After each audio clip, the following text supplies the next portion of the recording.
Assalamualaikum Milanisti, bagaimana kabarnya? Semoga baik-baik aja ya. Kunjungi website kita di maksimalmilan.blogspot.com. Jangan lupa subscribe dan nyalakan lonceng notifikasi untuk terus mendapatkan berita terbaru seputar AC Milan, khusus Milanisti. Galatasaray siap habiskan 30 juta euro untuk Yusuf Fofana, tetapi kesepakatan tidak akan terjadi menurut sebuah laporan. Galatasaray sepertinya memiliki uang yang cukup banyak untuk dibelanjakan dan Matteo Moretto pun mengkonfirmasi hal tersebut sembari memberikan informasi lebih lanjut terkait pengajaran mereka terhadap Fofana. Berikut komentar sang jurnalis disampaikan melalui Milan News. Galatasaray menghubungi Milan untuk Fofana dan bahkan bersedia menawarkan uang sekitar 30 juta euro untuk gelandang Rossoneri itu. Tawaran resmi ini tidak pernah disampaikan karena Galatasaray menyadari bahwa Fofana tidak terbuka untuk meninggalkan Milan saat ini di pertengahan musim. Fofana mengatakan tidak kepada Galatasaray, tetapi Galatasaray mengkomunikasikan kepada Milan tentang niat mereka untuk mencoba membawa Fofana dan memberitahu bahwa mereka bersedia menawarkan hingga 30 juta euro termasuk bonus. Sampai saat ini, kesepakatan itu benar-benar terhenti karena sang pemain tetap ingin di Milan, ungkapnya. Massimiliano Allegri terus menargetkan Federico Gatti dan tampaknya mulai ada titik terang menurut sebuah laporan. Gazzetta dello Sport melaporkan bahwa situasi Gatti saat ini di bawah asuhan Luciano Spalletti. Dia kesulitan mendapatkan kesempatan bermain dan hanya menjadi pilihan kesekian di Turin saat ini. Alih-alih memilih pergi, Gatti justru tetap senang dengan kondisinya saat ini. Namun tampaknya hal itu tetap tidak membuat Allegri menyerah mengejarnya. Pelatih Rossoneri itu jelas sangat menginginkan Gatti bergabung dengan skuadnya. Jika dia datang, maka Gatti harus bisa langsung menunjukkan kualitas karena transfer Januari cukup berat. Namun jika ternyata dia tidak bersedia hijrah, maka klub harus bergerak cepat mendapatkan pengganti bek tim nasional Italia itu. AC Milan Futuro berusaha mengamankan Andrei Kostic, tetapi kesepakatan masih rumit menurut sebuah laporan. Diavolo tampaknya telah menghentikan pembicaraan tentang penandatanganan striker muda asal Montenegro dari Partizan Belgrade. Sejauh ini tawaran untuk Kostic dinilai terlalu rendah oleh tim Serbia itu, sehingga kesepakatan saat ini telah terhenti. Matteo Moretto melaporkan bahwa Rossoneri tidak berniat membiarkan kesepakatan ini berakhir begitu saja. Jadi Jovan Kirovski berencana untuk membuka pembicaraan baru dalam beberapa hari ke depan. Berikut komentar sang jurnalis disampaikan melalui Milan News. Jovan Kirovski, direktur olahraga Milan Futuro, berencana untuk melakukan kontak langsung dengan Kostic dalam beberapa hari ke depan. Masalahnya adalah Milan menawarkan tawaran awal sebesar 2,5 hingga 3 juta euro. Partizan meminta lebih banyak. Kemudian bersama dengan semua bonus bersama tim utama, Milan akan membayar sekitar 7 hingga 8 juta euro. Tapi saat ini jaraknya antara kedua klub sangat lebar. Saya tidak akan menyangkal bahwa pemain itu mendorong untuk pergi ke Milan. Tetapi saat ini, apa yang dilakukannya tidaklah cukup. Kesepakatan antara kedua klub diperlukan dan Milan harus menaikkan tawaran pokok, setidaknya mencapai 4,5 hingga 5 juta euro. Meskipun Rossoneri ingin tetap bertahan di 4,5 juta euro, maka kita lihat apakah kedua klub akan menemukan kesepakatan, ungkapnya.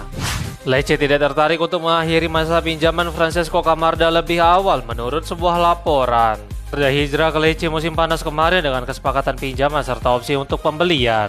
Namun baru-baru ini penyerang asal Italia itu mengalami cedera bahu yang lebih serius daripada yang sebelumnya dipikirkan. Oleh karena itu, Rossoneri mulai mengevaluasi kemungkinan kembali sang penyerang lebih awal ke San Siro. Daniele Longo pun ikut melaporkan bahwa Lecce telah mengetahui niat dari Milan dan kedua klub akan melakukan diskusi terkait hal ini setelah bentrokan di San Siro. Setelah pertemuan itu, baru akan ada info lebih lanjut tentang masa depan penyerang muda berbakat itu. Lecce dilaporkan tidak yakin untuk mempersingkat pinjaman Camarda karena mereka akan kehilangan biaya pengembangan mereka. Ada kemungkinan klub akan mencapai kesepakatan tentang kompensasi tersebut yang bisa mencapai 1 juta euro. Yang jelas Camarda akan absen pada pertandingan nanti malam.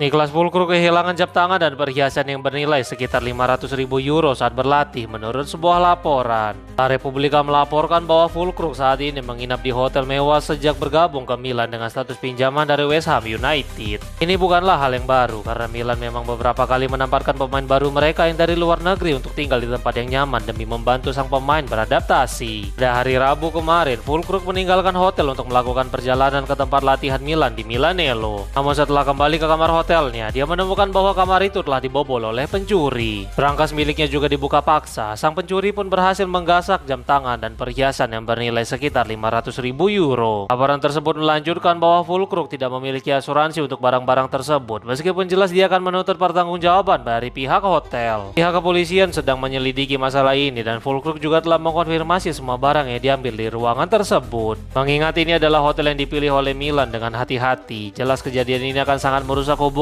antara pihak yang bersangkutan.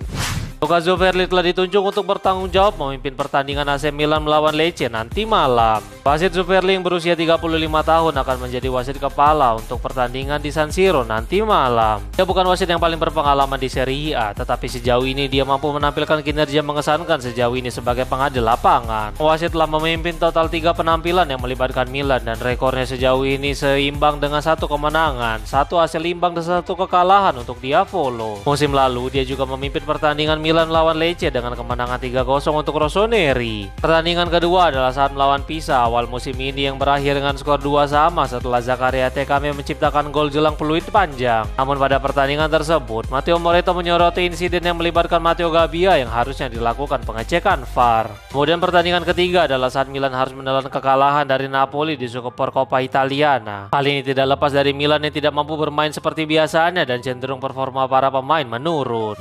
Pemilik Fiorentina yaitu Rocco Commisso meninggal dunia tadi malam pada usia 76 tahun dan akan ada menghentikan cipta untuk pertandingan Serie A akhir pekan ini. Commisso sukses membeli Fiorentina pada tahun 2019 dan dia telah melakukan banyak investasi sejak awal masa jabatannya. Selain membangun tempat latihan yang sangat modern yang dikenal sebagai Rocco B. Commisso Viola Park, dia juga telah menghabiskan sebagian besar dana untuk menandatangani pemain demi mencapai kesuksesan bersama Fiorentina. Sayangnya Fiorentina mengkonfirmasi bahwa sang pemilik telah meninggal dunia setelah berjuang melawan penyakit yang dideritanya. Jelas ini merupakan pukulan telak lainnya setelah setahun yang lalu mereka juga kehilangan Joe Baroni. Untuk menghormati Commisso dan semua jasanya untuk Fiorentina, akan ada menghentikan cipta selama 1 menit sebelum pertandingan Serie A pada matchday ke-21. Hal ini juga dikonfirmasi oleh FIGC dalam sebuah pernyataan yang resmi mereka rilis.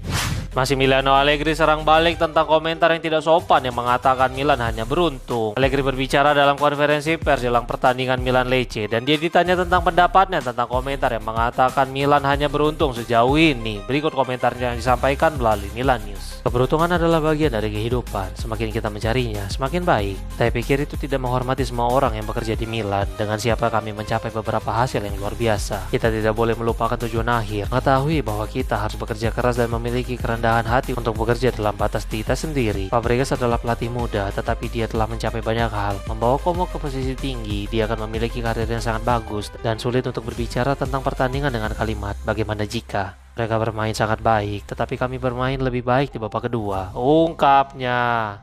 Massimiliano Allegri mengkonfirmasi tentang kondisi Rafael Leao jelang pertandingan melawan Lecce. Leao telah melewatkan 8 pertandingan sepanjang musim ini karena cedera dan dia terlihat hanya bermain 50 hingga 60% pada pertandingan melawan Cagliari. Kondisi fisiknya memang cocok mengambil peran di kotak penalti, tetapi jelas hal ini sangat berbeda dengan perannya saat beroperasi pada sayap kiri. Dalam konferensi persnya, Allegri mengkonfirmasi bahwa penyerang Portugal itu saat ini masih mengalami masalah fisik dengan mengatakan, di mana dia akan berakhir tergantung pada itu normal bagi pemain seperti Leo untuk menjadi tegas. Namun dia perlu meningkatkan kondisi fisiknya karena hari ini dia tersedia tetapi dia tidak dalam kondisi yang prima, ungkapnya.